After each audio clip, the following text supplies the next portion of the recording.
మనం అనుకుంటాం ఒంట్లో చాలా బలం ఉంది, ఈ యవ్వనం ఇలా ఉండిపోతుంది, అందుకని చాలా కాలం బతుకుతాను, ఇప్పుడే ఎందుకు భగవంతుడిని ఆరాధించడం, దానికి వయస్సు ఉంది, రిటైర్ అయిపోయిన తర్వాత ఏదో ఏమీ అవసరం లేనాడు అప్పుడు కృష్ణారామ అనుకుంటాం, ఇప్పుడు ఎందుకు ఇప్పుడే భగవంతుడి గురించి అని కొంతమందికి ఒక పెద్ద విశ్వాసం.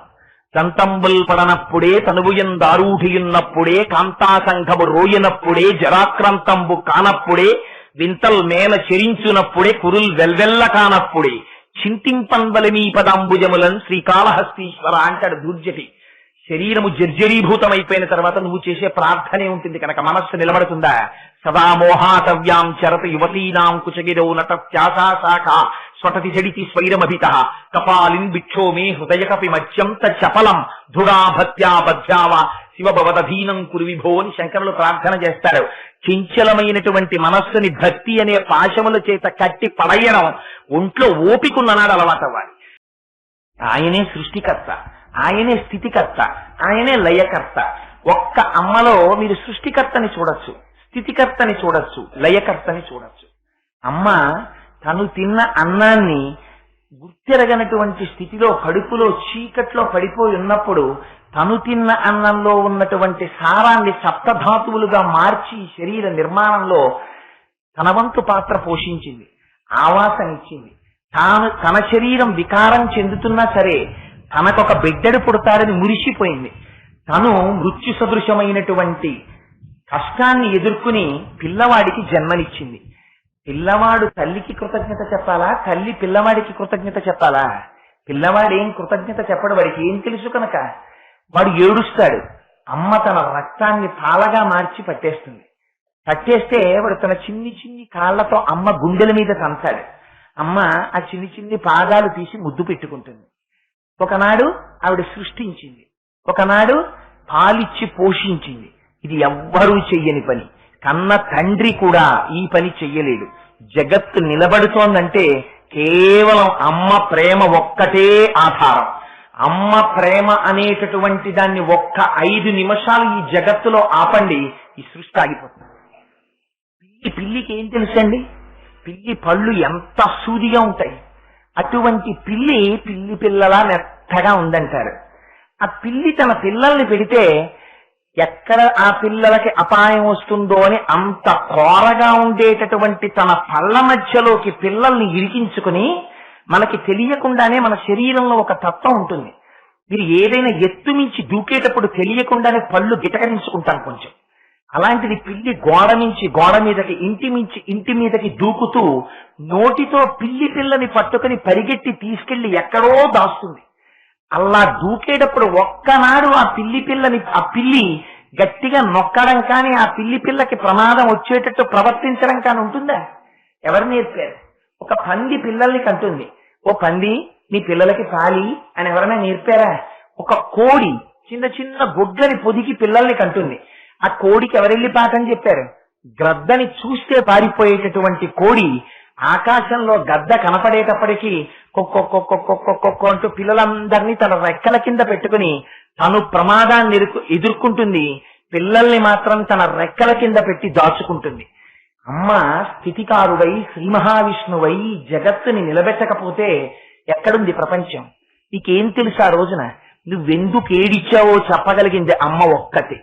తండ్రి అక్కడే పేపర్ చదువుకుంటూ ఉంటాడు, ఉయ్యాల ఊగుతుంటుంది, పిల్లవాడు ఏడుస్తాడు. పిల్లవాడు ఏడుస్తున్నాడని ఇంకొక మాట ఉయ్యాల ఊపగలడేమో కానీ తండ్రి వంటింట్లో వంట చేసుకుని మడి కట్టుకుని ఉన్నటువంటి అమ్మ పిల్లవాడు ఇంకొక 2 మాటలు ఏడ్చేసరికి లేదు లేదు ఏదో ఉంది ఇబ్బంది అని చెప్పి అమ్మకెవరు చెప్పక్కర్లేదు, వచ్చి గబగబా పిల్లవాడిని ఒక్కసారి అసలు ఎత్తడం కూడా ఒక ఆర్ట్ అండి. పిల్లవాడిని అమ్మ అన్న పదార్థం లేకపోతే ప్రపంచం ఎక్కడుంది? మీ మెడ మీకు నిలబెట్టడం చేతకాని వయస్సులో తన ఎడమ చెయ్యి ఆ తల కింద పెట్టి మెడ నిప్పెట్టకుండా ఆ పిల్లల్ని ఎత్తుకోవడంలో అమ్మ చూపించినటువంటి నైపుణ్యం ప్రపంచంలో ఒక్క 5 నిమిషాలు నిర్లక్ష్యానికి గురైపోతే ఎంతమంది ఫిజికల్లీ హ్యాండిక్యాప్డ్ అయి పడిపోయి ఉండవలసిందో. ఎంత ఆదరించింది అమ్మ. అందుకని ఆవిడ స్థితికర్త అయ్యింది, ఆవిడ శ్రీ మహావిష్ణువై నిలబడింది. లయకర్త అంటే కేవలం ప్రాణం తీసేసేవాడో సంహారం చేసేవాడో కాదు. స్వల్పకాలిక లయము అని ఒకటి ఉంది శాస్త్రంలో. స్వల్పకాలిక లయం అంటే మనకి పగటిపూట ఇంద్రియములన్నీ ప్రపంచమునందు ప్రవర్తించి అలిసిపోతాయి. అలిసిపోయినటువంటి ఇంద్రియములకు మళ్ళీ శక్తి కావాలి. ఎక్కడికి వెళ్ళిపోతాయి ఇంద్రియాలు?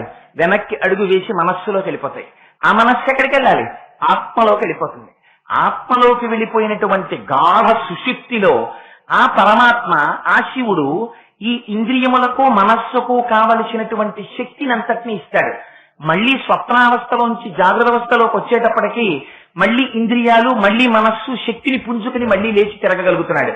స్వల్పకాలిక లయంలో ఇంద్రియములకు మనస్సుకు శక్తినిచ్చేటటువంటి శివస్వరూపంలా రాత్రి నిద్ర పోకపోతే పిల్లవాడు మరనాడు ఉదయం లేచేటప్పటికి వేడి చేసి దగ్గొచ్చేటటువంటి నీరస స్థితి శరీరములకుందని గమనించినటువంటి అమ్మ రాత్రి ఇంటికొచ్చినటువంటి బంధువుల పిల్లలతో ఆడుకుంటూ నిద్రపోకుండా గడుపుతున్నటువంటి పిల్లవాడిని తీసుకొచ్చి పక్క మీద పడేసి తల మీద చెయ్యి వేసి కిందకి వంచి వీపు మీద జోకొట్టేసి వాడు ఏడుస్తూ కోపంగా అమ్మ వంక చూస్తున్నా సరే నిద్రపుచ్చి వాడి కన్నుల వెంట కారినటువంటి నీటిని తుడిచి ఒక్క ముద్దు పెట్టుకుని వెళ్ళిపోతుంది.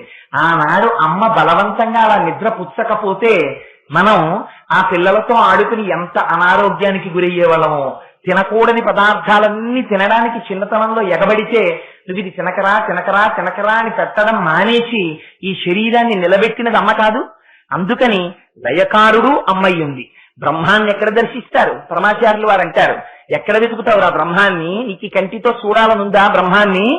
నీ కంటితో నువ్వు బ్రహ్మాన్ని చూడాలనుకుంటే నువ్వు ఎక్కడో వెతకక్కర్లేదు, లోపలికి వెళ్లి బ్రహ్మాన్ని దర్శనం చేయడం ఏమో నీ అదృష్టం. అమ్మవారి యొక్క అనుగ్రహం ఎప్పుడు చేస్తావో హనుమాంతటి వారు నమోస్తు రామాయ సలక్ష్మణాయ దివ్యైక తస్యై జనకాత్మజాయై నమోస్తు రుద్రేంద్ర యమానిలేభ్యో నమోస్తు చంద్రార్కమరుద్గణేభ్య అనవలసి వచ్చింది. మనం ఎంతటి వారం ఉపాసనలో కాదు నీకు బ్రహ్మమును దర్శించాలని కోరిక ఉంటే, నువ్వు అంతర్యాగం చెయ్యాలనుకుంటే, నువ్వు బ్రహ్మమునకు నమస్కరించాలనుకుంటే పేరుకు చోటికి వెళ్ళక్కర్లా, నీ తల్లి పాదములకు నమస్కారం చెయ్యి చాలు, బ్రహ్మము తృప్తి పొందుతుందంటారు. అటువంటి అమ్మ కనుక ఆ అమ్మ సామాన్యంగా ఒక పిల్లవాడికి జన్మనిచ్చినటువంటి అమ్మకే ఇంత ప్రేమ ఉంటే మా అమ్మ అబ్రహ్మకీట జనని. ఈ సమస్త బ్రహ్మాండములలో ఉన్నటువంటి ప్రతి ప్రాణి మా అమ్మ బిడ్డే. మా అమ్మ ఎంత ప్రేమ ఉండాలి. అందుకని ఆవిడ విశాలాక్షి అయింది. కాదు మహాపతివ్రత. ఆవిడ గొప్ప సాముద్రిక లక్షణములు కలిగినటువంటి స్త్రీ. విశాలమైనటువంటి కన్నులుండడం సాముద్రిక శాస్త్ర రీత్యా గొప్ప పతివ్రత లక్షణం, స్త్రీకి ఉండవలసినటువంటి లక్షణం. అందుకని శంకరులు అంటారు దృశాద్రాఘీయస్య ఇన్ ఎ కంపారిటివ్ డిగ్రీ. అమ్మా, ఈ లోకములన్నీ, ఈ విశ్వమంతా ఎంత దూరం ఉందని నేను అనుకుంటున్నానో అంతకన్నా ఎక్కువ దూరం చూడగలిగినటువంటి నేత్ర సౌందర్యము కలిగినటువంటి అమ్మవమ్మ నువ్వు. ఇది కేవలం బాహ్యంలో అమ్మవారి కంటి యొక్క సౌందర్యమా?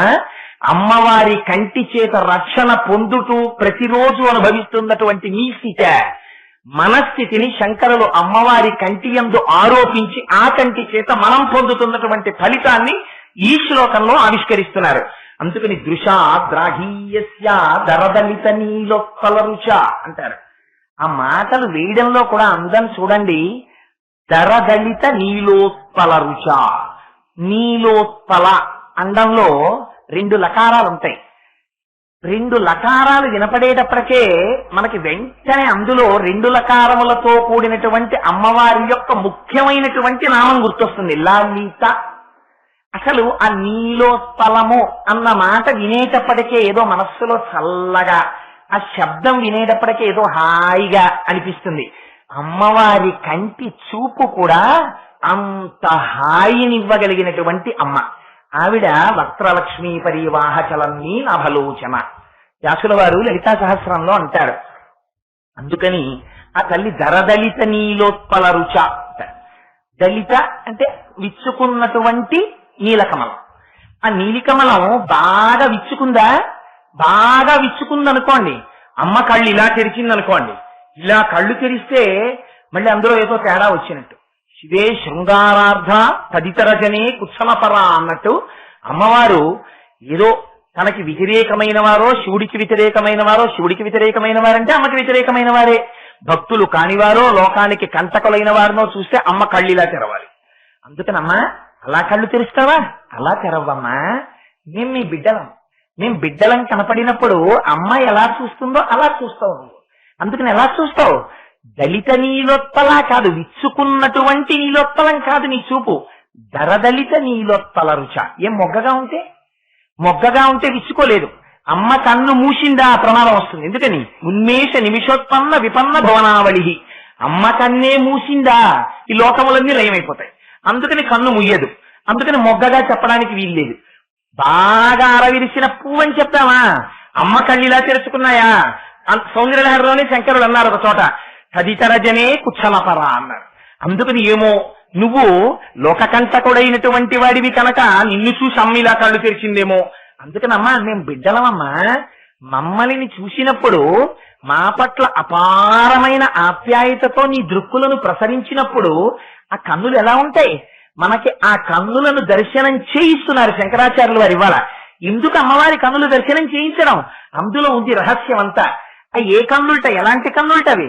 అవి దరదలిత నీలోత్పల రుచ, కొంచెంగా విచ్చుకున్నటువంటి నీలికమలంటది. ఏం కొంచెంగా విచ్చుకోవడం ఏమిటి? రాత్రి చంద్రుని యొక్క కిరణం పడింది, అసలు చంద్రుడే చల్లనివాడు. శంకరాచార్యుల వారు ఎక్కడెక్కడ చెప్పవలసి వచ్చినా చంద్రుణ్ణి హిమకరహ హిమకరహ హిమకరహ అంటుంటారు. అందుకని ఆ చంద్రుని యొక్క కిరణాలు పడ్డాయి, కొంచెం విచ్చుకుందా, మొగ్గ నుంచి పువ్వు స్థితిలోకి వెడుతోంది. ఇంకా బాగా విచ్చుకున్నటువంటి పువ్వు కాదు, కొద్దిగా విచ్చుకుంది. లోపల ఏముందో స్పష్టంగా కనపడదు, కానీ లోపల ఏముందో స్పష్టంగా తెలియనటువంటి స్థితి కాదు. లోపల గుడ్డు ఉన్నది అని కనపడుతోంది, కానీ లోపల ఉన్న వస్తువుని మీరు పూర్తిగా దర్శించి చెప్పగలిగినటువంటి స్థితి కాదు. అందుకని విచ్చుకోనటువంటి అరమోట్పు కన్నులు కలిగినటువంటి అమ్మ యొక్క స్వరూపాన్ని మీకు ఆవిష్కరించి చూపిస్తున్నారు శంకరులు. ఎందుకు అలా చూపించడం అంటే, అసలే చక్కటి సరస్సు, ఆ సరస్సులో అప్పుడే విచ్చుకుంటున్నటువంటి నీలికమలం, ఆ రేకుల మీద ఆ నీటి బిందువులు పడ్డాయి, మంచు బిందువులు. ఆ నీలి కమలము యొక్క కాంతి ఉండే రుచ అంటారు. రుచ అంటే తెలుగులో అయితే రుచి అంటే రసేంద్రియము పొందేటటువంటి అనుభూతి. సంస్కృతంలో రుచ అంటే కాంతి. నీలి కమలంలోంచి వచ్చేటటువంటి కాంతి కంటికి చల్లతనాన్ని ఇస్తుంది, ఈ కంటికి సంతోషాన్ని ఇస్తుంది. ఈ మాట ఎందుకు శంకరాచార్యులు వారు ఇంత గొప్ప ప్రయోగం మొదటి పాదంలో చేయడం? ఈ కన్ను బడలిపోయింది. నీకు ఇంద్రియాలు ఉంటాయి, ప్రధానంగా జ్ఞానేంద్రియములు 5 ఉంటాయి. 5 జ్ఞానేంద్రియాల్లోనూ మిమ్మల్ని జగత్తుతో తొందరగా కట్టి పడేసేది ఏదో తెలుసా అండి? కన్నే ఉద్ధరించినా కన్నే, పడగొట్టినా కన్నే. ప్రధానమైన దృష్టి కంటికి సంబంధించే ఉంటుంది. ఈ రహస్యం రామాయణంలో ఒక చోట చెప్తారు. సుందరకాండలో రామచంద్రమూర్తి సీతమ్మ తల్లి ఆభరణాల్ని తీసుకొచ్చి కిష్కింధకాండలో అక్కడ పెట్టి, లక్ష్మణ ఇవి మీ వదిన ఆభరణాలు అంటున్నారో, నాకు ఆ మూట విప్పుతూ ఉంటే కన్నులలోకి నీరు చిప్పిల్లి నేను గుర్తించలేకపోతున్నాను, నువ్వు గుర్తించగలవా ఈ ఆభరణాల్ని అన్నారు. అంటే లక్ష్మణస్వామి ఒక్కొక్కటి తీసి అన్నారు, అన్నయ్య నాహం జానామి కేయూరే నాహం జానామి కుండలే నుపురత్యభిజానామి నిత్యం పాదాభివందనాత్. అన్నయ్య నాహం జానామి కేయూరే, అన్నయ్య ఇవి కేయూరములు, స్త్రీలు భుజములకు వాటికి పెట్టుకుంటారు. నాకు తెలియదన్నయ్య వదిన ఎప్పుడైనా పెట్టుకుందో పెట్టుకోలేదో నేను చూడలేదు. నాహం జానామి కుండలే, ఇవి కుండలాలు, నేను ఎప్పుడు చూడలేదన్నయ్య, చెవులకు పెట్టుకుంటారు. అన్నయ్య నుపురత్యభిజానామి, ఇవి నూపురములు పాదములకు పెట్టుకుంటారు, ఇవి నాకు బాగా తెలుసు. ఎందుకు తెలుసు? నిత్యం పాదాభివందనాత్, వదినకి ప్రతిరోజు నేను నమస్కారం చేశాను, అప్పుడు నేను చూశానన్నారు. ఇది నిజమే. అగ్రత ప్రయయౌ రామ మధ్యే సీతా సుమత్సమా పృష్ఠతస్తు ధనుష్పాణి లక్ష్మణో అనుజకామ అని చెప్పారే. గంగ దాటుతున్నప్పుడు లక్ష్మణుడు చెయ్యిచ్చి సీతమ్మని పడవ ఎక్కించాడే, పక్కనే ఉండి నడిచాడే. అటువంటి లక్ష్మణుడు సీతమ్మ తల్లి కుండలములను కాని సీతమ్మ తల్లి కేయూరములను కాని నేను చూడలేదనడం ఎంతవరకు సమంజసం? అంటే ఈ నేత్రము జగత్తులో ఉన్నటువంటి సమస్త వస్తువులను చూడవచ్చు కాక, చూడడం కంటికి ధర్మం, కాని ఆ కంటి చేత చూడబడినటువంటి ప్రతి వస్తువు మీ మనస్సునందు తిష్టవేసిన నాడు బంధిస్తుంది. మీ మనస్సునందు ఆ నేత్రము చూడవలసినటువంటి వాటిని, ప్రధానమైన భక్తి సంబంధమైన వాటిని మాత్రమే మనస్సు లోపల ముద్ర వేసుకున్న నాడు అది మిమ్మల్ని ఉద్ధరిస్తుంది.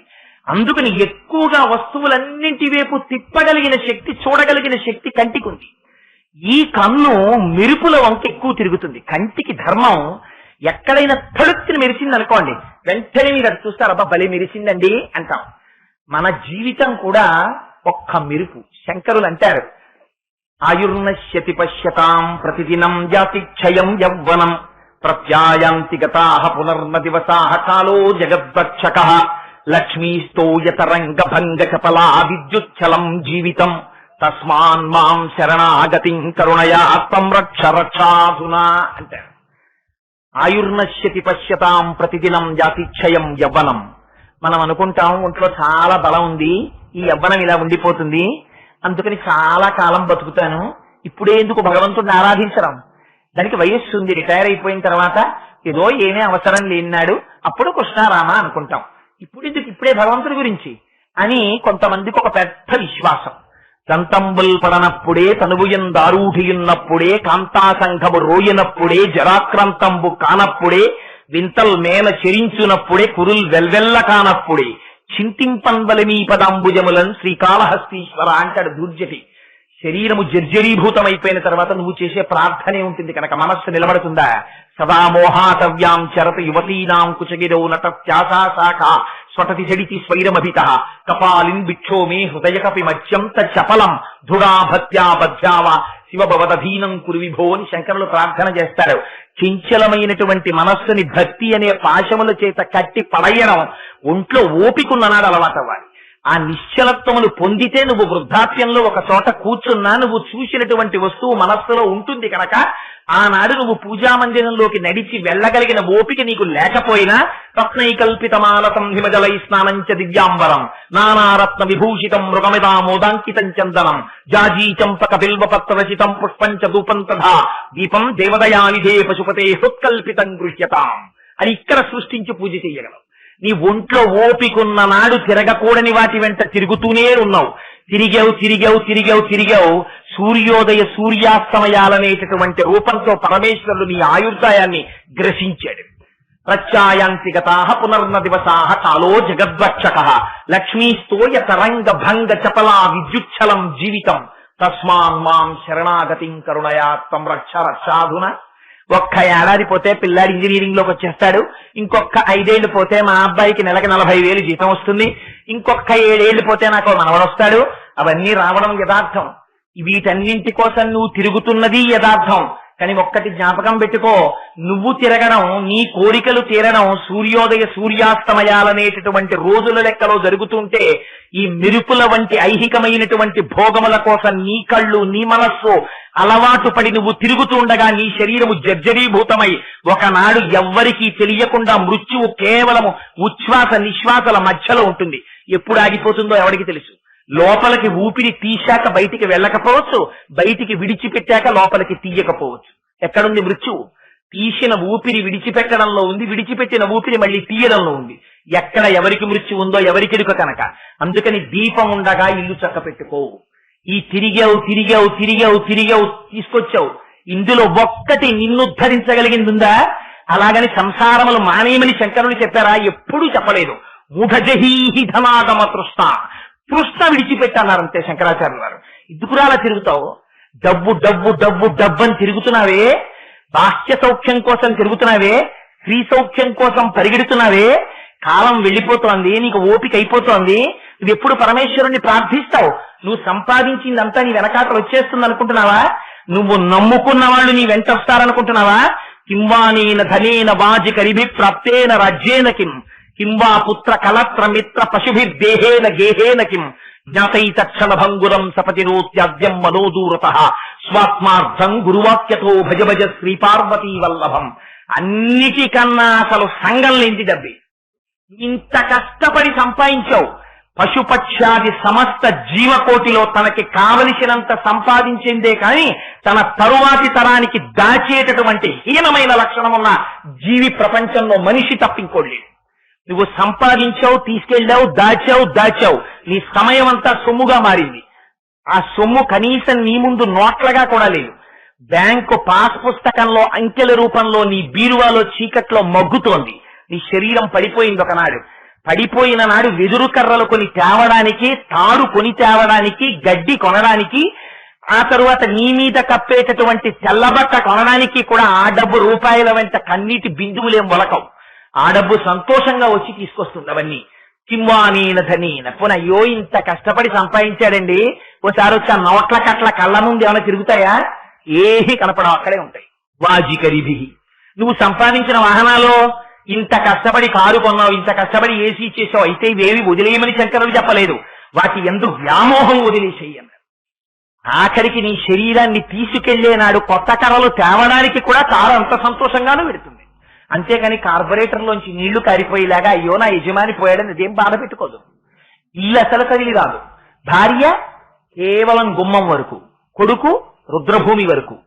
నీదని నువ్వు ఇలా చూపించినటువంటి నీ శరీరం కల్లరి బొమ్మయవు కాయంబులల్లా అద్దె కొంపల బోలు ఆలోకమల్లా అని తను పెంచు దొంగలవు తనయులనొల్లా ఎందుకీ భాగ్యంబులెందుకీ మురుపు ముందు చావుండంగ మురియంగనగుని. అందుకని వచ్చేస్తోంది ప్రళయం, ముంచుకొచ్చేస్తోంది. అందుకని నీకు ఈ వెర్రి తగ్గేది ఎప్పుడో తెలుసా? నీకింక సమయం లేదురా. ఇంత జ్ఞానం, ఇంత దాని గురించి వైరాగ్యం, ఇంత భక్తి, ఇంత బోధ తరచి చూసుకోవడం. వైరాగ్యం అంటే ఏమిటి? శంకరులు అంటారు ఒక చోట, తెచ్చిపెట్టుకున్నది వైరాగ్యం కాదు, నువ్వు ఏదో ఆ వస్తువు వైపుకి వెళ్ళనన్నది వైరాగ్యం కాదు. అందుకని శంభోహో అన్నారు. సుఖమిచ్చి ఆ సుఖము కాదని తెలుసుకోవడం వైరాగ్యం. మనస్సు ప్రయత్నపూర్వకంగా ఏది కష్టపడటి వైపుకు వెళ్లకుండా చేయడం కాదు, చూసి కూడా అది భోగము కాదని తిరస్కరించగలగడం, అది వైరాగ్యం. అందుకని అదిగో అటువంటి వైరాగ్య సంపత్తిని ఇయ్యగలిగినటువంటి వాడు శంకరుడు. ఆ అమ్మ కంటి చూపుందే అదంతా దయతో నిండిపోయిందిరా. ఒక్కసారి అమ్మ వంక ఇలా చూసి నమస్కారం చేశావా, ఆ అమ్మ నీ వంక దయతో చూడడానికి సిద్ధంగా ఉంది. నిన్న చెప్పానే, ఉభౌ దర్వీ కుంభౌ మణిగణక సంభావిత గుణౌ దధానా పాణిభ్యాం అమృతరస మృష్టాన్న కలితౌ కళాఢ్యా కళ్యాణీ కలిత సదనా శ్రీ గిరతి శిరసస్యసౌ భ్రమర్యంబారతీతుమరిష్టార్థ విభవం.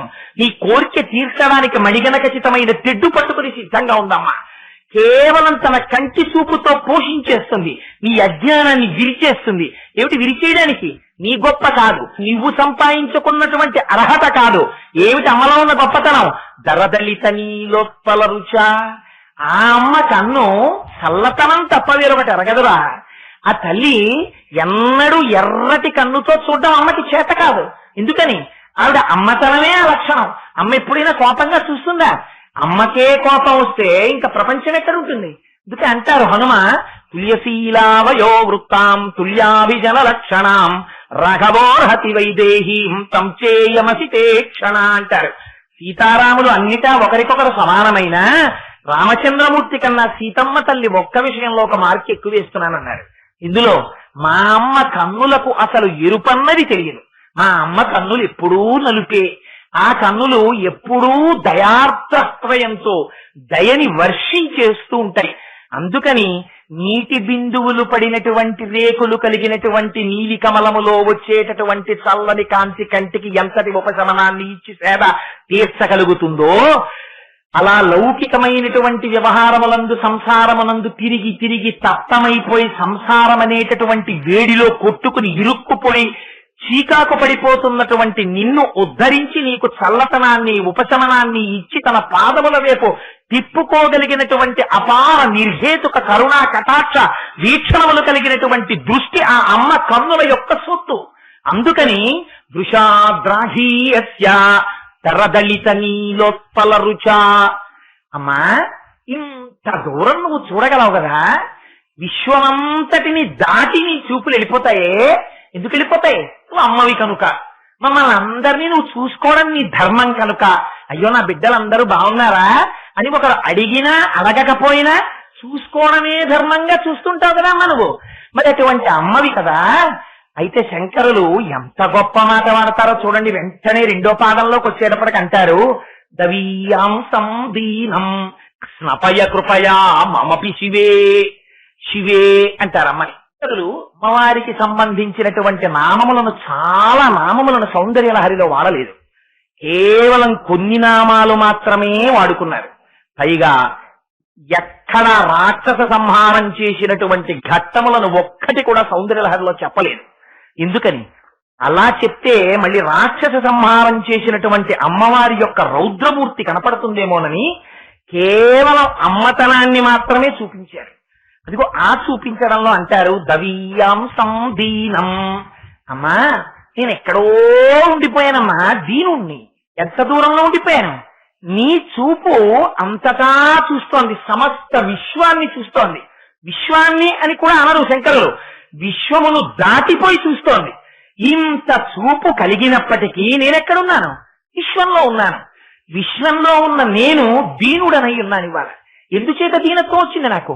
నీ కంటి కొడగంటి చూపు నాయందు పట్టలేదమ్మా అంటే అమ్మ వెంటనే అనద్దు, అదేమి శంకరా ఇప్పుడే కదా నువ్వు అన్నావు, విశ్వాన్నంతటిని దాటిపోయి నేను చూస్తున్నాను అన్నావు కదా, మరి ఆ విశ్వంలో నువ్వు ఒక భాగమై ఉన్నావు కదా, ఉన్నప్పుడు నా కంటి చూపు నీ మీద ఎందుకు పట్టలేదు అంటే శంకరులు అంటారు దీనం. అమ్మా నేను దీనుండమ్మా, ఆ చూపు నా మీద పడినా నేను ఉద్ధరింపబడలేదు. అంటే చూడు నాకు ఎన్ని మలినములంటిపోయాయో నా మనస్సుకి. హనుమంటారే సుందరకాండలో, ఇది ఎంత దారుణమైన లంకంటే ఇక్కడికి రాముడే వస్తే మాత్రం ఏం చేయగలరు అన్నారు. అలా అమ్మా నీ కడగంటి చూపు నా ఎందు ప్రసరించినా కూడా నాలో మార్పు రాలేదమ్మా, నేను ఇలా ఉండిపోయాను, దీనుడనై ఉండిపోయాను. మనస్సు నిండా మలినాలే, మనస్సు నిండా సంసారమే. ఒక్కనాడు భగవంతుడి వైపుకు మనస్సు వెళ్ళటం లేదమ్మా. ఇది శంకరాచార్యులు వారు అనవలసిన మాటే.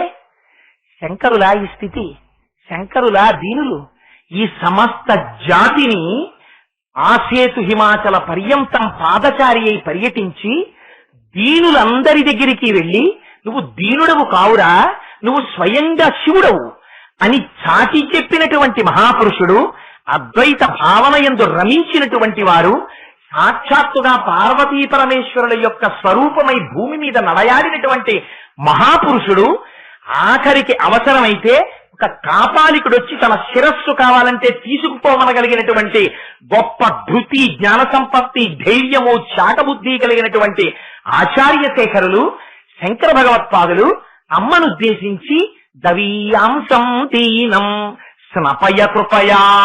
అమ్మా ఇలా నీ కంటి చూపు పడితే సరిపోదమ్మా, స్నపయ నన్ను తడిపేయాలి, నీ కంటి చూపుతో అభిషేకం చేసేయాలి. కృపయా అది ఎలా? కృపచేత. మామపి రుచే, మాం అపి నన్ను కూడా. ఈ మాట శంకరులు అనొచ్చా? శంకరులంతటి వారు అమ్మా నన్ను కూడా అండమా? ఇందుకు మనం శంకరాచార్యుల వారి పాదములకు ఎన్ని మాటలు శిరస్సు తాటించి నమస్కరించినా వారి రుణం తీర్చుకోలేం. ఈ మాట శంకరులు అనకపోతే, ఈ శ్లోకాన్ని ఇవ్వకపోతే సంసారం మగ్నులమైన మనం అమ్మవారి యొక్క కటాక్షం మన యందు ప్రసరించాలని ఏమని చెప్పుకుంటాం, ఏమని ప్రార్థన చేస్తాం. ప్రార్థన చెయ్యడం కూడా చేత కానటువంటి స్థితిలో మనం ఉన్నామని, అంతగా సంసార మగ్నులమైపోయామని, మన్ని ఉద్ధరించడం కోసమని శంకరులు తనని అడ్డు పెట్టుకుని అమ్మవారిని ఉద్దేశించి మామపి శివే అంటారమ్మా నన్ను కూడా. ఇప్పుడు ఈ శ్లోకం ఎవరు చదివినా ఏమవుతుంది? శంకరులకి అన్వయిస్తుందా, నాకు అన్వయిస్తుందా? నేను చెప్తున్నాను అనుకోండి ఈ శ్లోకాన్ని అమ్మవారి దగ్గర కూర్చుని, అమ్మా అనేనాయం ధన్యో భవతి నచతే హానిరియత అంటూ అమ్మా దవీయాంసం దీనం స్నపయ కృపయా మామపి శివే అన్నాను అనుకోండి, ఆ శ్లోకం శంకరాచార్యుల వారికి వర్తిస్తుంది. ఎవరికి వర్తిస్తుంది? నాకు వర్తిస్తుంది. అయ్యయ్యో వీళ్ళకి ప్రార్థన చెయ్యడం చేత కావట్లేదు, అందుకని వీళ్ళకి ప్రార్థన నేర్పాలి. ఇది కూడా ఎవరిది అనుగ్రహం? అమ్మయే తన కడగంటి చూపుతో శంకరాచార్యుల వారి యందు భాషగా ప్రవేశించి, ఈ బిడ్డలందరూ నా పాదముల వైపుకి తిరగకుండా లోకమునందు తిరుగుతున్నారు, వీళ్ళని నా వైపుకు తిప్పుకోవడానికి ఒక్క ప్రార్థన చేయించి నా తొడ మీద కూర్చోపెట్టుకోవాలి అని వీళ్ళని ఉద్ధరించాలని అమ్మ యొక్క ప్రేమ కనుక శంకరుల చేత ప్రార్థనా శ్లోకాన్ని ఆవిష్కరింపజేసింది. ఇది శంకరుల యొక్క వినయం. ఈ మాట అనడం ఎంత గొప్పతనమో చూడండి, ఎంత భక్తో చూడండి. అందులో మామపి శివే అమ్మ నన్ను కూడా, దవీయాంసం దీనం అమ్మ నేను దీనున్నమ్మా, ఎక్కడో ఉండిపోయాను, నీ కడగంటి చూపు ఇలా పడితే నాకు సరిపోదమ్మా, నేను చేసిన పాపానికి స్నపయ కృపయా తడిపేసేయాలి నీ దృష్టితోటి. ఆ దృష్టిపాతంతో నేను తడిసిపోయానా, ఆ రోజున ఉద్ధరింపబడతానమ్మా. ఏమిటి మాట శంకరులు అండం? ఎంత భక్తితో చెప్పారో చూడండి. అంతటి మహాజ్ఞాని శంకర భగవత్పాదులు భక్తితో మాట్లాడవలసి వస్తే అందరికన్నా కూడా నైత్యానుసంధానం చేసుకుని అందరికన్నా కిందకి దిగిపోతారు. శివానంద లహరిలో అంటారు, పశుమాం సర్వజ్ఞ ప్రహిత కృపయా పాలయ విభో. తండ్రి నేను పశువుని, నువ్వో పశుపతివి, మన ఇద్దరి మధ్య ఈ సంబంధం చాలదా కాపాడటానికి? అందుకని నన్ను ఉద్ధరించు తండ్రి అంటారు. ఇది శంకరులు అనవలసిన మాట. మన కోసమని ఆ భక్తితో ఒక్కసారి ఆర్తితో పిలిచారా, ఆవిడ తడితో కూడినటువంటి కన్నుంది, దయతోటి తడిసిపోయినటువంటి కన్ను అమ్మవారిది. ఒక్కసారిలా చూసిందా చాలా ఉద్ధరింపబడిపోతుంది. ఆవిడ జ్ఞానం ఇచ్చేస్తుంది. ఎన్ని రకాలుగా ఇస్తుంది, అందరికి ఎన్ని రకాలుగా ఇచ్చిందో. ఒకరికి తాంబూలం నోట్లో పెట్టింది, ఒకరికి బీజాక్షరాలు రాసింది, ఒకరిని కేవలం చూసింది. ఎవరికి ఎన్ని రకాలుగా జ్ఞానం ఇచ్చిందో అమ్మ. ఒకరికి పాలిచ్చింది. శివజ్ఞానాన్ని ఇవ్వడానికి ఆ అమ్మ ఎన్ని రకాలుగా ప్రయత్నించిందో. కావలసిందేమిటి? భక్తితో ఒక్కసారి అమ్మా అనరా చాలు. అమ్మకి ఇంకొక పేరు ఉండదండి. అమ్మకుండే పేరు అమ్మే. అమ్మ దగ్గరికి వెళ్లి మీరు ఎంత గొప్ప పేరు పెట్టి పిలిచినా సరే, అమ్మ సాక్షాత్తుగా chief secretary to the government of India అవనివ్వండి, మీరు వెళ్ళి ఈవిడ chief secretary to government of India అండి మా అమ్మగారు అని మీరంటే అమ్మ కొంచెం ముఖం దించుకుంటుంది. ఈవిడ మా అమ్మగారు, ఆవిడ ఆ పదవిలో ఉన్నారు, పదవిలో ఉండడం తక్కువ, నాకు అమ్మ అవడం నా ఘనం, ఇది నా అదృష్టం అని మీరు చెప్పుకున్న నాడు అమ్మ సంతోషిస్తుంది. అమ్మకుండే ఒకే ఒక లక్షణం ఏమిటి? అమ్మా అని పిలిస్తే చాలు లొంగిపోతుంది అమ్మ. అయ్యో ఇది ఇవ్వచ్చా, ఇది ఇవ్వకూడదా, ఇది కష్టమా, ఇది నిష్ఠూరమా, ఇది ఆలోచించదు అమ్మ. దీనికి మీకు నేను ఎలా చెప్పాలో నాకు అర్థం కావట్లేదు. ఒకనాడు నేను ఒక స్నేహితుడితో కలిసి ఒకరింటికి వెళ్ళాను. మేమిద్దరం కలిసి ఒక పని మీద వెళ్ళాలి. వాళ్ళ అమ్మగారికి ఒక 70 ఏళ్ళు, చాలా పెద్ద ఆవిడ. అతను నా దగ్గర ఎప్పుడో మాట చెప్పేవాడు. ఆ మాట నేను ఇప్పటికి మర్చిపోలేను.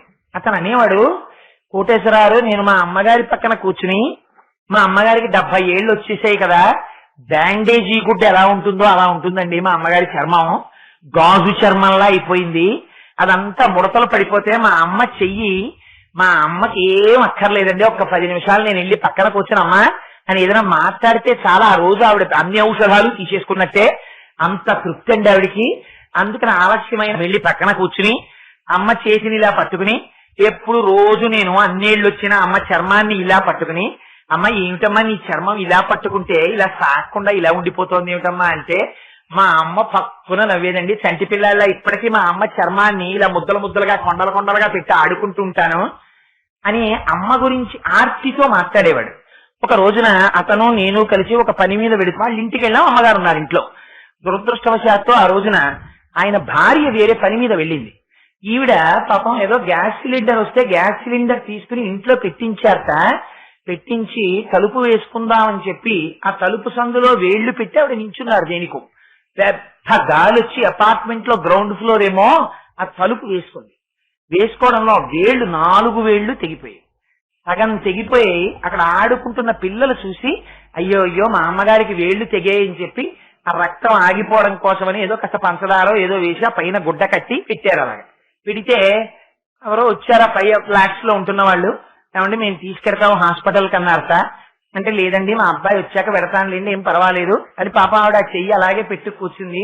మేమిద్దరం లోపలికి వెళ్ళాం, చూడనే లేదు. అతను అన్నాడు, అమ్మ తల పగిలిపోతోందమ్మా ఇవాళ ఎండకి, ఆఫీసులో కరెంట్ లేదు, ఇతను నాకు చాలా ముఖ్యమైన స్నేహితుడు కోటేశ్వరరావు అని, ఆయన నేను వచ్చాం, అమ్మ ఒక్క 2 కప్పులు కాఫీ పెడదు అన్నాడు. ఈ సంగతి మాకు తెలియదు యథార్థంగా. ఆ తల్లి లోపలికి వెళ్ళి 2 కప్పులు కాఫీ పెట్టి ఈ చేతి మీద ఇలా పెట్టి పళ్ళెంలో 2 కప్పులు తెచ్చి ఇచ్చారు. ఇస్తే అదేంటమ్మా అలా పట్టుకొచ్చామే అన్నాడు అతను.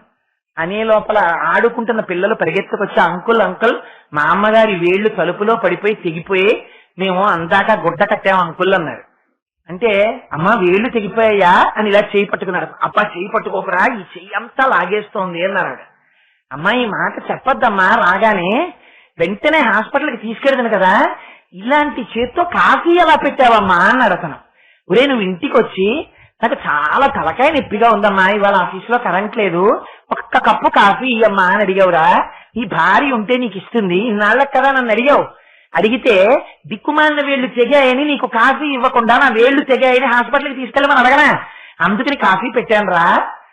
ఏమిచ్చి రుణం తీర్చుకుంటారండి మీరు అమ్మకి? ఇది అమ్మతనం అంటే, ఇది సౌందర్యం అంటే. శంకరులు చెప్పే సౌందర్యం బాహ్య సౌందర్యము కాదు, అమ్మ యొక్క అంతఃసౌందర్యం గురించి మాట్లాడుతున్నారు శంకరాచార్యుల వారు. ఇది దరదలిత నీలోత్పల రుచ, ఆ కన్నులలో వచ్చే కాంతికి చల్లదనం తప్ప వేడి తెలియదు అమ్మ కళ్ళకి. ఆ అమ్మ పాదాల దగ్గర కూర్చునే అమ్మా అన్నారనుకోండి, పొంగిపోతుందంటే. అంత వ్యాసుడు అన్ని పురాణాలు ఇచ్చినవాడు, అంత వేద విభాగం చేసినవాడు, విష్ణు సహస్రం ఇచ్చినవాడు, ఇన్ని భగవద్గీతని రచించినవాడు, ఇన్ని చేశాడే. ఆయన లలితా సహస్రం చెప్పవలసి వస్తే ఇంకో మాట చెప్పలేరా? శ్రీమాత అమ్మా అంతే. అమ్మ అమ్మే, అమ్మకి అమ్మతనమే అందము, అమ్మయే సౌందర్యము. ప్రపంచంలో అమ్మని మించిన సౌందర్యము వేరొకటి లేదు, ఉండము. అందుకని ఇది అమ్మా నీ చూపు, ఇది నీ చల్లతనం, ఇది నీ కారుణ్యం. అందుకని నేను ఎటువంటి వాడిని నీకు అనవసరం. కుపుత్రోజాయే తప్తచిదపి కుమాతాన భవతి. దౌర్భాగ్యుడైన కొడుకుండొచ్చు, అమ్మకి అన్నం పెట్టని వాడవచ్చు, అమ్మకి రూపాయి ఇవ్వని వాడవచ్చు, అమ్మ ప్రాణం పోతోందంటే ఆసుపత్రికి తీసుకెళ్ళని వాడవచ్చు. కానీ ఆ కొడుక్కి హార్ట్ అటాక్ వచ్చి హాస్పిటల్లో పెట్టారని తెలిస్తే అమ్మ నాకొక్కనాడు వాడు చూడలేదు నేను రానంటుందా అమ్మ? పరుగు పరుగున వచ్చి ఇంటెన్సివ్ కేర్ యూనిట్ అద్దంలోంచి చూసి మకరితోడపో రుమతంగ విభుని ఒకరిని దించిపోవ కాళ్ళు రాక కోరి చూచుచుండె కుంజరీ యూధంబు మగలు తగులు కారెమగువలకును. మిగిలిన వాళ్ళు గట్టెక్కి చూస్తారు. భార్యకి బ్రహ్మముడుంది కాబట్టి చూస్తుంది.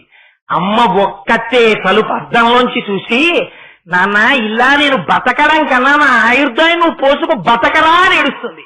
ఇంత త్యాగం చెయ్యగలిగింది అమ్మ ఒక్కతే.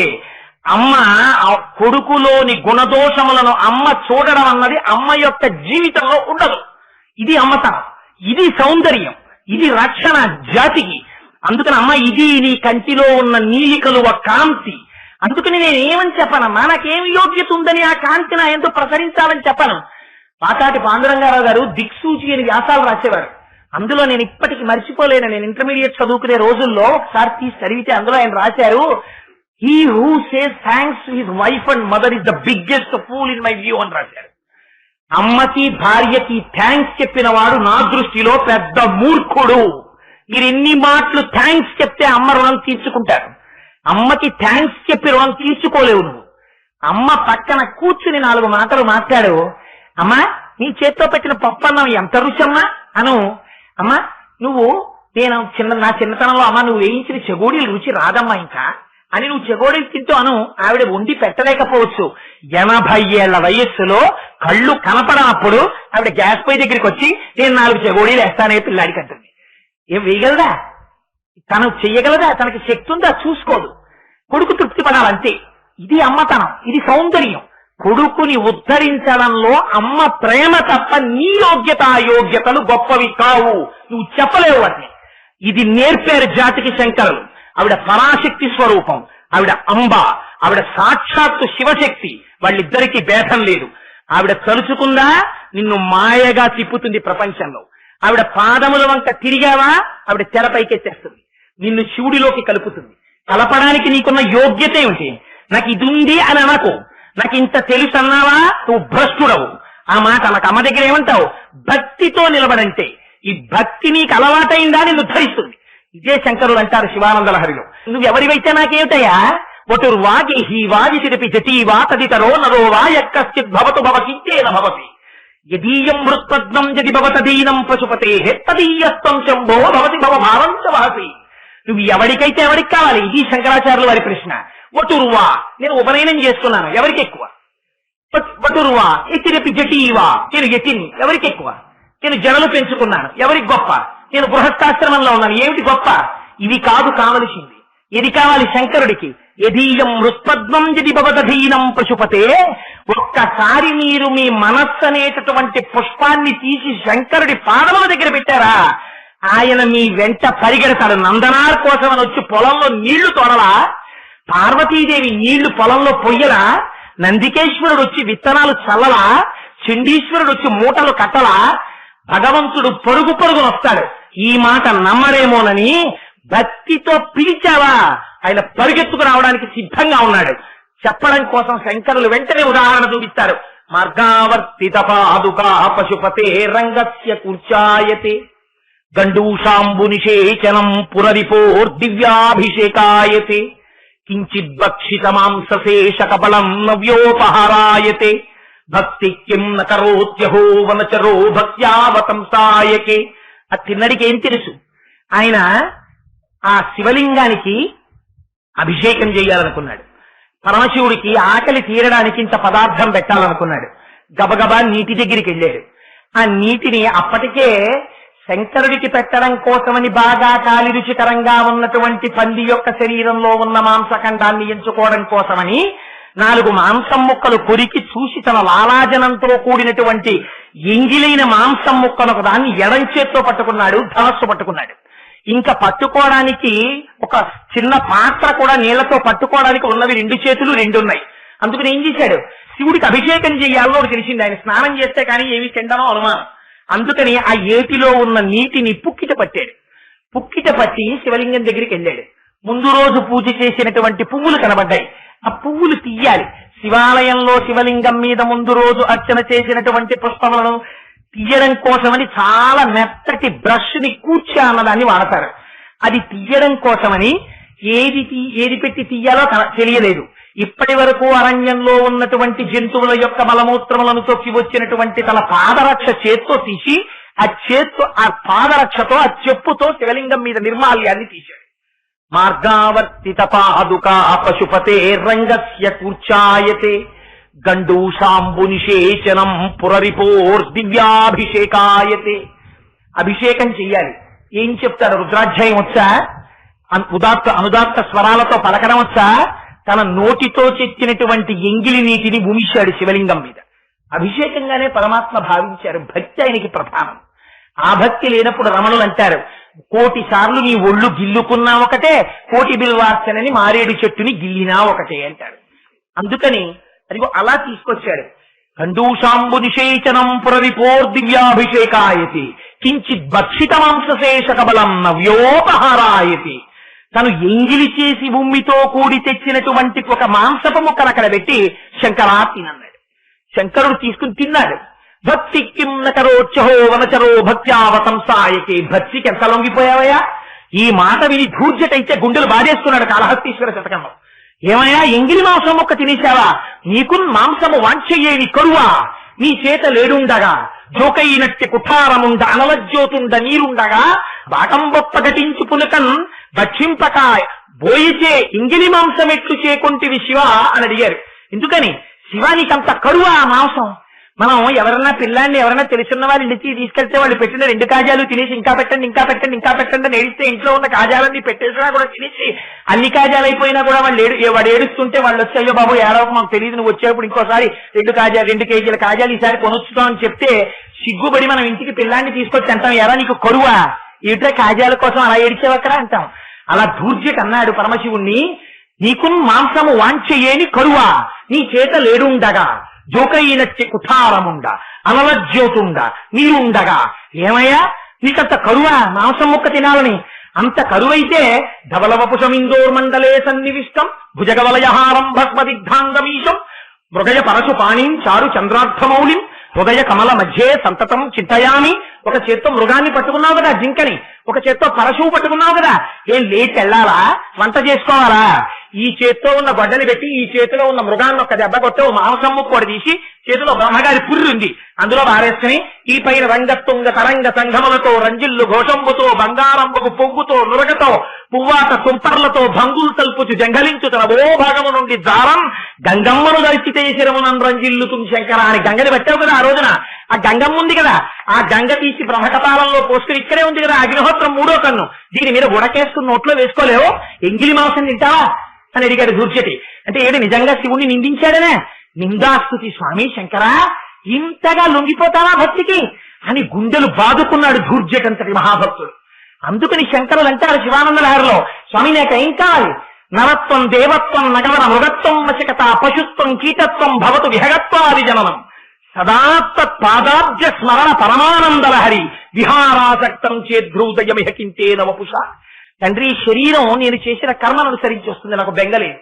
నేను ఏనుగవని, సింహాన్నవని, పావునవని, పుట్టనవని, చెట్టునవని, గట్టునవని, నదినవని, సముద్రాన్నవని, కొండనవని, ఏదవని, నాకు మాత్రం సర్వకాలములయందు నీ పాదములను పట్టి పూజ చేసి చింతించేటటువంటి భాగ్యము కలిగితే చాలు శంకర, నాకు శరీరం గురించి బెంగలేదన్నారు. శంకరులంతటి వారు భక్తిని ఎలా మనం నేర్చుకోవాలో, లోపల ఎలా మనస్సులో నిలబెట్టుకోవాలో నేర్పారే. అంతటి మహానుభావుడు కనుక ఇవాళ భక్తితో అమ్మవారి పాదముల దగ్గరికి వెళ్ళి నీకున్నది అని చెప్పుకోవడానికి, నీకేమున్నదని చెప్పుకుంటావురా అమ్మ కటాక్షం అడగడానికి? నీకున్నదని చెప్పకు అమ్మ దగ్గరికి వెళ్ళి. ఉన్నది ఉన్నది ఉన్నది అంటూ చెడిపోతున్నావు. నాకున్నది అనకు. ఏమంటావు? స్నపయ కృపయా మమపి శివే. మనకేముందమ్మా? అనేనాయం ధన్యో భవతి నచతే హనిరియత. అమ్మా దీనం, నేను చాలా దీనుండమ్మా, నాకేం తెలియదు. నీ కడగంటి చూపు ప్రసరించినా బాగుపడని వాణ్ణి, అంతటి నీచుణ్ణి, అంతగా సంసారము లోపల నిండిపోయిన వాణ్ణి. అందుకని అమ్మా నన్ను ఉద్ధరించమ్మా, నన్ను ఉద్ధరించడం నీ వల్లే అవుతుందమ్మా అంటే శంకరులు తానే లోపల ఒక ప్రశ్న వేస్తున్నారు. మనకి వెంటనే అనుమానం వస్తుంది కదా. మనలోకి శంకరాచార్యుల వారు పరకాయ ప్రవేశం చేసేస్తారు. ఒకవేళ మీరు ఇలా అడిగారనుకోండి అమ్మవారిని, అమ్మవారు చూసి, ఏమో కోటేశ్వరరావు నీకు నా దృష్టి పడాలని అడుగుతున్నావు కదా, స్నపయ కృపయా మమపి శివే అంటున్నావు కదా, నా కడగంటి చూపు పడినా నువ్వు ఉద్ధరింపబడలేదని చెప్పుకుంటున్నావు కదా, మరి నేను ఎందుకు నీ మీద అంతగా దృష్టిపాతాన్ని వర్షించాలి అని అడుగుతావేమో అమ్మా. నేను దానికి కూడా జవాబు చెప్తున్నాను. అలా పైగా నువ్వు ఇంత పాపినంటున్నావు కదా, నేను ఇంత లోకాన్ని కడగంటి చూపుతో చూసినంత మాత్రం చేత ఉద్ధరింపబడినట్టు ఇంత జగత్తు భావిస్తూ ఉంటే నువ్వు ఒక్కడము దీనుడనంటున్నావు. నేను నీయందు అంత దృష్టిని వర్షిస్తే ఒకవేళ ఇంత పాపిని చూడ్డం చేత నాకేం ఇబ్బంది రాదు కదా అనుకుంటున్నావేమో అమ్మా. అనేనాయం ధన్యో భవతి నచతే హానిరియత. అమ్మా అలా నా వంక నువ్వు చూడడం వల్ల నేను ఇంత పాపిష్టివాణ్ణైనా నీకేమీ ఇబ్బంది ఉండదమ్మా. ఎందుకుండదు? నీ కన్ను చంద్రుడు లాంటిది. అమ్మవారు ఒక కన్ను చంద్రుడు, ఒక కన్ను సూర్యుడు కదా. అందుకని ఆయన అంటారు, వనేవా హర్మ్యేవా సమకర నిపాతో హిమకర. అమ్మా నీ కడగంటి చూపు ఎలా పడాలి నా మీద, ఎంత వర్షించి నన్ను ఎలా తడపాలి. చంద్రుడు తన కిరణములను ప్రసరిస్తాడు. పెద్ద రాసమహల్లో ఉన్నటువంటి చంద్రకాంతిలతో నిర్మించబడినటువంటి వేదిక మీద కూడా అదే చంద్రకిరణములను వేస్తాడు. అలాగే ఎక్కడో అరణ్యంలో ఉండిపోయినటువంటి రక్కసి ముళ్ళ దుబ్బుల మీద కూడా అదే చంద్రకిరణాలని ప్రసరిస్తాడు. అలాగే ఎక్కడో కొండలలో, బండలలో, శిలలలో, రాళ్లలో, దుబ్బులలో ఎవ్వరూ అనుభవించినటువంటి చోట రుద్రభూమిలో కూడా చంద్రకిరణాలు సమానంగా పడతాయి. అలా పడినప్పుడు అయ్యో నేను ఈ చంద్రకిరణాలను ఇలా ప్రసరించాను, నా పేరు పెట్టుకున్న చంద్రకాంత శిలలు, ఈ శిలల మీద ఎక్కువ కిరణాలు వేద్దాం అని చంద్రుడు ఎప్పుడైనా అనుకున్నాడా అమ్మా? చంద్ర సంబంధం అని చంద్రకాంత శిలల మీద ఎక్కువ, లేకపోతే అదిగో ఆ రక్కసి ముళ్ళ దుబ్బుల మీద తక్కువ, శిలలతో నిర్మింపబడిన ప్రాకారాల మీద కొంచెం తక్కువ, తన కాంతి కిరణములకు నెప్పెడుతుందేమో అని కొంచెం తక్కువ, ఇలా ప్రసరించట్లేదు కదమ్మా. సమానంగా ప్రసరించడం చంద్రుడికి ధర్మం. అలా ప్రసరిస్తే చంద్రకిరణాలకు ఏమైనా హాని వచ్చిందా? ముళ్ల పొద మీద పడ్డాయి కిరణాలు, ఆ ముళ్ళు కిరణాలకు ఏమైనా గుచ్చుకున్నాయా? చంద్రుడి కంటిలో గుచ్చుకున్నాయా? చంద్రుడికి ఏమైనా బాధ పెట్టిందా? ఏమీ బాధ పెట్టలేదు. ఏ బాధ పెట్టకపోయినా నిండు పున్నమి నాడు అరుణాచల గిరి ప్రదక్షిణం చేస్తుంటే రాత్రి ఆ పున్నమి కిరణాలు చంద్రుల్లోంచి అరుణాచలం కొండ మీద పడుతుంటే, ఆ పంచశిఖరాల్ని దర్శనం చేస్తుంటే అక్కడ ఉన్నటువంటి దుబ్బులు, మొక్కలు, రాళ్లు అన్నీ కూడా పంచాక్షరి మహామంత్రం చేస్తూ తమలో తాము రమించిపోతున్నటువంటి మహర్షులలా దర్శనమిస్తుంటే ఎంత అందంగా ఉంటుందో. అలా అమ్మా నీ కంటి చూపు నా మీద వచ్చి స్నపయ కృపయ నన్ను అభిషేకించేస్తే, నా పాపములను కడిగేస్తే నీకు వచ్చే దోషం ఏమీ ఉండదమ్మా అంటారు శంకరాచార్యులు వారు. అమ్మ ఒకవేళ ఈ ప్రశ్న అడుగుతుందేమోనని అమ్మ అడుగుతుందా? అలాగా అమ్మ అడగదు. అడగకపోయినా ఎందుకు ఈ మాట శంకరులు అంటాం? ఏమో మనకు అనుమానం వస్తుందేమో. ఏమండి, అనుమానం ముందు, తరువాత మనం ఉపాసన కదా. ఏది చెప్పినా ముందు అనుమానం. ఏమండి, రోజు దీపం పెట్టుకోండి ఇంట్లో చాలు అంటే, ఏమండి దీపం అగరపుల్లతో పెట్టచ్చా, లేకపోతే అగ్గిపుల్ల వెలిగించాలా, రెండొత్తులు ఉండాలా, ఒకొత్తు ఉండాలా, కొబ్బరి నూనె వేయాలా, నెయ్యి వేయాలా, ముందు నెయ్యి కరగాల, ఒత్తి వెలగాల, ఓ వేళ ఒత్తి ఆడిపోతే కొంపలు అడిపోతాయా? ఇన్నే మనకు అన్ని అనుమానాలే కదా. అందుకని ఏమండి మరి మీరేమో రోజు ఈ శ్లోకం చదువుకోవడానికే శంకరులు ఇచ్చారంటున్నారు, మరి ఆ శ్లోకంలోనేమో శంకరాచార్యులు వారు దీనం అన్నారు. అక్కడి వరకు నేను అంగీకరిస్తాను అనుకోండి, తెరసాట్న నేను దీనుణ్ణే, నిజమే నేను సంసారం అగ్నుణ్ణే. ఇవాళ అమ్మవారిని శ్లోకం చదువుదామంటే ఇంతటి దౌర్భాగ్యుణ్ణి, అమ్మ నా మీద కిరణాలు ప్రసరిస్తుందా, నన్ను చూస్తుందా దయతో అని బెంగ పెట్టుకుంటావేమోనని చంద్రుడితో పోల్చి, ఎందుకని అమ్మకు ఒక కన్ను సూర్యుడు, ఒక కన్ను చంద్రుడు. మొన్నటి రోజున చెప్పానే, అమ్మ కన్యములు కూడా ఒకటి సూర్యుడు, ఒకటి చంద్రుడు. అమ్మ పోషించకపోతే, అమ్మ దయతో చూడకపోతే ఎవరు చూస్తారండి? ఒక కథ చెప్తారు. ప్రియురాలు నీ తల్లి గుండె పట్టాలా అని అడిగిందిట. అడిగితే నిద్రపోతున్నటువంటి తల్లి గుండె కోసేశాడు వాడు. కోసేసి ప్రియురాలికి ఇద్దామని అమ్మ గుండెకాయ ఎట్టుకుని పరిగెత్తుకుంటూ వెడుతున్నాడు ప్రియురాలి దగ్గరికి. గడప తన్నుకు పడిపోయాడు. చేతిలోంచి అమ్మ గుండె జారి పక్కన పడిపోయింది. ఆ అమ్మ గుండె లబ్దబ్బని కొట్టుకుంటూ కోసేసి బయటికి తీసేసిన గుండె కింద పడిపోతే, దుర్మార్గుడా కోసేశామని లేదుట, నాన్న దెబ్బ తగిలిందా అందుక. ఇదిరా అమ్మ దయ, ఇది దరదలిత నీలోత్పల రుచా. చంద్రశేఖర పరమాచార్యులు వారు ఒకసారి కంచిపీఠంలో తమిళంలో ప్రసంగం చేశారు. ప్రసంగం చేస్తే దాన్ని భవన్స్ వాళ్ళు ఇంగ్లీష్ లోకి ట్రాన్స్లేట్ చేశారు. అందులో ఎక్కడో ఒకసారి ఒక ప్రస్తావన చేస్తూ ఆయన ఈ మాట వాడారు. అందులో శంకరాచార్యులు వారు ఆ శ్లోకంలో వనేవా హర్మ్యేవా సమకర నిపాతో హిమకరహ అండంలో శంకరాచార్యుల వారి దృష్టిలో ఆ శ్లోకముల వలన వచ్చేటటువంటి ఫలము రహస్యముగా దాచారు అన్నారు. ఏమిటిది రహస్యం? ఇంద్రుడి యొక్క కిరణములు అన్నిటి మీద పడతాయని చెప్పేటప్పుడు వనేవా హర్మ్యేవా, అరణ్యాన్ని సౌధాన్ని రెండింటినే ఎందుకు ఎంచుకున్నారు మేడని? మూకుడు కూడా పంచశతిలో రాసేటప్పుడు ఈ రెండు మాటలే వాడాడు. వనేవా హర్మ్యేవా, ఈ రెండింటినీ మార్చి వనమునకు విపినమన్నాడు, హర్మ్యమునకేదో సౌధం అన్నాడు అంతే తప్ప ఆ రెండు మాటలే వాడాడు. ఈ రెండు మాటలే వాడడం వెనకాతల ఉండేటటువంటి రహస్యాన్ని పరమాచార్యుల వారు ధ్యానం చేసి ఈ శ్లోకాన్ని ప్రతిరోజు అమ్మవారి పాదాల దగ్గర చెప్పుకుంటే ఒక గొప్ప ఫలితం వస్తుందని ఆవిష్కరించారు. ఏమిటో తెలిసాటంటే, వనేవా హర్మ్యేవా అంటే ఆయన అన్నారు, మనం అడవికి వెళ్ళాం. ఎందుకు వెళ్ళాం? ఎవరైనా ఊళ్ళో ఇల్లు కట్టుకుంటారు కానీ, కోటేశ్వరాలు మీకు దండకారణ్యంలో 500 గజాల స్థలం బ్రహ్మాండమైంది ఏర్పాటు చేశామండి, మీకు పాలరాతి మేడ కడతాం అక్కడ, అందులో ఉంటారా అని అడిగారు అనుకోండి, బాబు 150 రూపాయలు ఇచ్చి పూరిపాకలో ఉంటాను కానీ దండకారణ్యంలో నేనెందుకు ఉంటానండి అంటాడు. సుందరకాండలో వాల్మీకి మహర్షి చాలా అందంగా మాట్లాడతారులేండి. అందులో మాట్లాడుతూ ఆయన అంటారు, సంకల్ప వృక్ష ప్రతిమో వసంత యువమూర్తిమాన్ అన్నారు, శ్మశాన చైత్య ప్రతిమో భూషితోపి భయంకర అన్నారు. రావణాసురుడు అన్ని ఆహారాలు వేసుకుని అమ్మవారి దగ్గరికి వస్తే చూడ్డానికి ఎలా ఉన్నట్ట, ఇన్ని హారాలు వేసుకున్న శ్మశానంలో కట్టినటువంటి భవంతిలో ఉన్నట్టవాడు. ఎవడుంటాడు అందులోకి వెళ్ళి? వీడి దగ్గరికి వచ్చేవాళ్ళు ఎవరు ఉండరు. ఎందుకని? వాడి దగ్గరికి వెళ్ళాలంటే వాడంత భయంకరమైనటువంటి మనిషి. అలా ఎవరైనా అరణ్యంలో ఉంటారా? వనమునందు ఉండరు. ఎందుకుండరు? వనం అంటే భయం కనుక. అక్కడ మన శరీరమును కబళించేటటువంటివి ఉంటాయనేటటువంటి భయం. శరీరమునందు ప్రీతి చేత అక్కడ క్రూర మృగాలుంటాయి, ఏదో తేళ్లుంటాయి, జర్రీలుంటాయి, పావులుంటాయి. అబ్బో అడవిలో ఎక్కడుంటామండి. అందుకే సాధారణంగా నానుడు ఏమనొస్తుంది, ఆయన ఎక్కడ కట్టాడో తెలిసాండి ఇల్లు, కాకినాడలో ఉన్నాను అంటారు కానీ అడవిలో కట్టాడు ఇల్లు తీసుకెళ్లి అంటారు. అడవిలో కట్టాడంటే ఏంటి? పాప ఆయన స్థలాలు కొనుక్కోలేక ఊళ్ళో ఎక్కడో ఊరు చివరి ఎక్కడో లేఅవుట్ చేస్తే అందులో ఒక్కడో ముందు కట్టుకుని హెచ్బిఏ కొంచెం కలిసి వస్తుందని కాస్త రిటైర్ అయిపోయే లోపల ఇన్స్టాల్మెంట్ తక్కువ పడుతుందని అక్కడ కట్టుకున్నాడు ఇల్లు, అడవిలో కట్టాడంటారు. అందుకని అడవి అంటే ఏమిటి? అడవి భయమునకు సూచన. సంసారుల యొక్క దృష్టిలో శ్లోకం ఎవరి దృష్టితో రాశారు? సంసార మగ్నుడైన వాడు అమ్మ యొక్క దృష్టిని అపేక్షించడానికి, అమ్మవారి యొక్క దృష్టి తన మీద పడాలని అడగడం ఎలాగో మనకి చేత కాదని మన చేత చెప్పించడానికి మామపి శివే అని వాడి శంకరులు భిక్ష పెడితే ఆ శ్లోకాన్ని, దానికి ఫలమేమిటి రావాలి? వనేవా, ఆ భయాన్ని.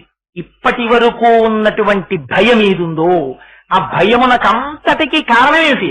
శరీరమునందు అపారమైన తాదాత్మ్యత. ఇందాక వారు అన్నారే, ప్రపంచములో రెండున్నాయి అనేటటువంటి అజ్ఞానము. ఈ అజ్ఞానము పోయిందా? హర్మ్యేవా, ఒకసారి అజ్ఞానం పోయిందనుకోండి, పోతే ఏమవుతుంది? అలా కాకుండా సంసారమగ్నుడై హర్మ్యములో ఉన్నటువంటి వాడికి కేవలము కోరిక, కోరిక చేత సుఖము దుఃఖము. అందుకే అమ్మవారి చేతిలో పట్టుకునేటప్పుడు ఎప్పుడు కూడా ఆ రాగస్వరూప పాశాధ్యాక్రోధాకార అంకుశోజ్వల మనో రూపేక్షుకోదండ పంచతన్మాత్రసాయక ఆ నాలుగే పట్టుకుంటుంది. ఎక్కడ పట్టుకున్నా ఎవరికి జ్ఞానం కలిగినటువంటి వారికి అమ్మ దర్శనం ఇవ్వనివ్వండి, ఆ నాలుగిటితోటే దర్శనం ఇస్తుంది. మొన్న చెప్పా, ఈ 4 మన్మధుడి చేతిలోకి వెళ్ళాయా పతనావస్థకి తీసుకెళ్తాడు, ఈ 4 అమ్మవారి చేతిలోకి వచ్చాయా జ్ఞానం వైపుకి తీసుకెళ్లిపోతుంది. ఎవరికి దర్శనం అవనివ్వండి అమ్మవారిని, ఇదే చెప్తారు శ్లోకం. కాళిదాసు గారికి అమ్మవారి దర్శనం ఇచ్చింది. వెంటనే వారు ఏమన్నారు? మాణిక్య వీణాం ముపలాలయంతి మదాలసాం మంజుల వగ్విలాసాం మహేంద్ర నీలజ్యుతి కోమలాంగి మతంగ కన్యాం మనసా స్మరామి చతుర్భుజే చంద్రకళావతంసే కుచోన్నతే కుంకుమరాగశోణి పుండ్రేక్షుపాశాంకుశ పుష్పబాణహస్తే నమస్తే జగదేకమాత. ఆ 4 ఆ 4 ఆయుధాలతోనే కనబడుతుంది. ఎందుకని? రాగాన్ని ద్వేషాన్ని తీసి మనస్సుని లయం చేసి తన పాదముల వైపుకి తిప్పుకుని శివజ్ఞానమిచ్చి శివునిలో కలుపుతోంది కనుక ఇది అమ్మవారి యొక్క దయ. అందుకని ఒకసారి జ్ఞానం వచ్చిందా వాడు హర్మ్యములో, అంతకుముందు హర్మ్యంలో ఉండడం, సంసారంలో ఉండడం. ఇప్పుడు వాడు హర్మ్యములో ఉన్నా అమ్మవారి అనుగ్రహం కలిగిందా, భక్తి చేత జ్ఞానం వచ్చిందా, వాడు హర్మ్యములో ఉన్నా వనములో ఉన్నా వాడు నిర్భయమైనటువంటి స్థితిని పొందుతాడు. నిర్భయమైనటువంటి స్థితిని పొందడమే అద్వైతమైనటువంటి స్థితిలోకి ప్రవేశించడం. అందుకని అలా ప్రవేశపెట్టగలిగినటువంటి స్థితి భక్తితో నువ్వు కూర్చొని ప్రార్థన చేస్తే ఆ భక్తి చేత ప్రీతి చెందిన అమ్మవారు యోగ్యతాయోగ్యతలను విచారించక నిర్హేతుకమైన కృపని జ్ఞానముగా వర్షిస్తే ఆనాడు నువ్వు ఆ స్థితిని పొంది అద్వైతానుభూతిని పొంది ఆ అమృతత్వమును పొందగలవు అని చెప్పడానికి శంకరులు ప్రార్థనా శ్లోకంలో చెప్పి దీనికి ఫలస్థుతి చెబితే ఈ ఫలం వస్తుంది అని వారి నోటి వెంట అంటే అమ్మవారు నిర్హేతుకంగా ఇవ్వవలసినటువంటి ఫలాన్ని కేవలం అంటే వస్తోంది అని చెప్పకూడదు కనుక అది మీ మనస్సు నిలబడడం ప్రధానంగా ఉంటుంది. కేవలం వెళ్లి చెప్పడం రిచువలిస్టిక్ అంటారు ఇంగ్లీష్ లో. తంతు రమణ మహర్షి అద్వైత స్థితిలో ఉండేటటువంటి అనుభవాన్ని అద్వైత స్థితిలో లేకపోవడాన్ని వెంటనే చూపిస్తుండేవారు. రమణ మహర్షి ఆశ్రమంలో మామిడి చెట్లు ఉండేవి, ఇప్పటికీ ఉన్నాయి. అంటే రమణులు లోపల కూర్చున్నారు, వసంతకాలం వచ్చింది, చక్కటి మామిడి పళ్ళు పండాయి. ఎవరో అన్నారు, ఏమండి ఇవాళ భోజనాల్లో మామిడి పళ్ళు వడ్డిద్దాం, చెట్లకి మామిడి పళ్ళు ఉన్నాయి, భగవాన్ పళ్ళు కొయ్యమంటారా అని అడిగారు. అడిగితే మహర్షి అన్నారు కొయ్యండి అన్నారు. అంటే వాళ్ళు వచ్చి గబగబా పెద్ద పెద్ద కర్రలు పట్టుకొచ్చి కింద అప్పటికప్పుడు కొయ్యడానికి ఏం లేవు, అందుకని ఒక గోనె సంచి ఇద్దరు కలిసి ఇలా పడుతున్నారు, కర్ర పెట్టి కొడుతున్నారు పండుని. ఆ పండు తెగి పెడితే కింద పెడితే తగిలిపోతుంది కనుక గోనె సంచిలో పెడితే తీసి భోజనంలో వడ్డిస్తారు. పడుతున్నాయి మామిడి పళ్ళు. పడుతుంటే ఈ దెబ్బలు ఎవరికి తగులుతున్నాయి? కొమ్మలకి తగులుతున్నాయి, ఆకులు రాలుతున్నాయి. వీళ్ళందరూ ఎవరు? వీళ్ళందరూ మహాజ్ఞాని అయినటువంటి రమణ మహర్షిని విడిచిపెట్టకుండా తిరుగుతున్న వాళ్ళు. పరుగు పరుగున రమణులు బయటికి వచ్చారు. బయటికి వచ్చి కళ్ళడిల్లిపోయి కళ్ళ నీళ్లు పెట్టుకుని పళ్ళిచ్చిన పాపానికి చెట్టుని కొడుతున్నారా? ఆ చెట్టు ఎంత బాధపడుతుందో ఆలోచించారా? దాని ఆకులు రాలిపోతున్నాయి. మిమ్మల్ని ఎడా పెడా కొడుతున్నప్పుడు మీ చెవులకు పెట్టుకున్న ఆభరణాలు, మీ మొక్కుకు పెట్టుకున్న ముక్కు పుడక, మీ చేతులకు వేసుకున్నటువంటి ఆభరణాలు ఇవన్నీ రాలిపోయేటట్టు కొడుతుంటే మీకు ఎంత బాధగా ఉంటుంది. ఆ బాధ మీకు అనిపించట్లా చెట్టును చూస్తుంటే? ఎందుకలా చెట్టును కొడతారు? పళ్ళిచ్చిన పాపానికి చెట్టును కొడతారా? కొట్టకండి చెట్టును, అసలు ఆ పళ్ళు పోయకండి అన్నారు. ఎందుకంత కోపం రమణులకి? ఎందుకంత కోపం వచ్చింది? జ్ఞాని అంతటా బ్రహ్మమును చూడగలరు, చెట్టులో కూడా బ్రహ్మమును చూడగలరు. మనము చేస్తాం అభిషేకం. నమ సోమాయ చ రుద్రాయ చ నమ తామ్రాయ చ అరుణాయ చ నమ శంగాయ చ పశుపతయే చ నమ ఉగ్రాయ చ భీమాయ చ నమో అగ్రే వదాయ చ దూరే వదాయ చ నమో హంత్రే చ హనీయసై చ నమో వృక్షేభ్యో హరికేశేభ్యో నమ తారాయ నమ శంభవే చ మయోభవే చ నమ శంకరాయ చ మయస్కరాయ చ నమ శివాయ చ శివతరాయ చ అంటాడు. కానీ నువ్వు చూడగలిగిన కన్నేది నీకు? నోరు వచ్చు కనుక రుద్రం పలికేస్తోంది. కానీ హరికేశాయోపవీతి మే పుష్టానాం పతయే నమో నమో కలపడేటటువంటి చెట్ల యొక్క కొమ్మలకున్న ఆకులలోని ఆకుపచ్చతనంలో బ్రహ్మమును దర్శించగలుగుతున్నావా? దర్శించలేకపోతున్నావు. ఈ కనపడేటటువంటి సమస్త జగత్తు యందు బ్రహ్మమును దర్శించగలిగిన నాడు నువ్వు ఎవరికి అపకారం చెయ్యగలవు? ఆ బ్రహ్మము నీకన్నా భిన్నమై లేదు. ఒక్కటై ఉన్నటువంటి వాడికి ఇంకా భయం ఎక్కడుంటుంది? అందుకే రావణులు అంటారు, చెరుకు కర్ర తీసుకెళ్లి కత్తితో నరికినా, మరలో పెట్టి తిప్పినా, పళ్ళ మధ్య పెట్టి కురికినా తీయటి రసం వస్తుంది తప్ప చెరుకు కర్రలోంచి రక్తము రాదు అంటారు. జ్ఞాని శరీరము ఖేదము పొందుతున్నా అంతటా బ్రహ్మమును చూసి బ్రహ్మమునందు అనుభవాన్ని పొందుతున్న వాడికి శరీరము పొందుతున్న ఖేదముతో తాదాత్మ్యం ఎక్కడిది? అద్వైతము నోటితో చెప్పేది కాదు. కేవలము నోటితో చెప్పిన వాళ్ళందరూ అద్వైతాన్ని తెలుసుకున్న వాళ్ళైతే అంతకన్నా హాస్యంతో కూడుకున్న విషయం ఇంకొకటి లేదు. అద్వైతము కేవలము అనుభూతి. రెండు కానిదిగా సర్వకాలముల యందు ఒకటైన బ్రహ్మమునందు తాను రమించగలిగినటువంటి స్థితి కలిగితే పానీయంబులు త్రాగుతున్, కుడుచుతున్, భాషించుతున్, హాసలీలా నిద్రాదులు చేయుతున్, తిరుగుతున్, లక్షించుతున్, సంతత శ్రీనారాయణ పాదపద్మ యుగలి చింతామృతాస్వాద సంధానుండై సురారి సుటుడే మరచన్.